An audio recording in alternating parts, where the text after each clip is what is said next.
আপনি প্রবাস থেকে দেশে যাবেন ছুটিতে, ভাবতাছেন যে এখন দেশে যাওয়ার সময় মাত্র 3টা মোবাইল নেওয়া যায়, এর অনুমতি আছে, এর বাইরে নিলে আপনাকে এয়ারপোর্টে ট্যাক্স দিতে হবে। তো আপনি কিভাবে বেশি মোবাইল নিতে পারবেন, এজন্য আপনাদেরকে একটা নতুন টেকনিক দেখাইতাছি। এটা অ্যাপ্লাই করেন, করলে আপনি বেশি মোবাইল নিয়ে যেতে পারবেন। কারণ আমাদের সাথে অনেক প্রবাসী বাইরে এভাবে মোবাইল নিয়ে গেছে। আপনি কি করবেন, মার্কেট থেকে একটা এরকম একটা স্টিলের কেটলি কিনবে, এটা পানি গরমের কেটলি, স্টিলের হইতে হবে, প্লাস্টিকের হইলে এটা হইব না, লোহার হইলে হইব না, স্টিলের।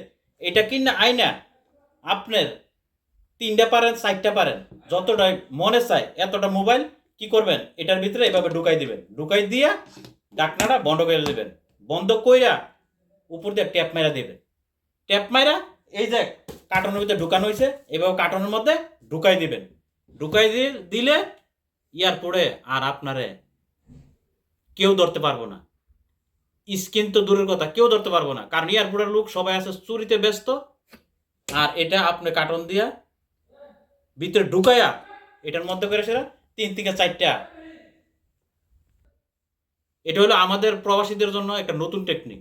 তো ভিডিওটা আপনারা সবাই বেশি বেশি করে শেয়ার করবেন সকল প্রবাসীদের স্বার্থে, যাতে সবাই এই চিন্তা থেকে দূর কইরা বেশি করে মোবাইল নিয়ে যেতে পারে। তো ভিডিওটা গেলাম বেশি বেশি করে শেয়ার করবেন।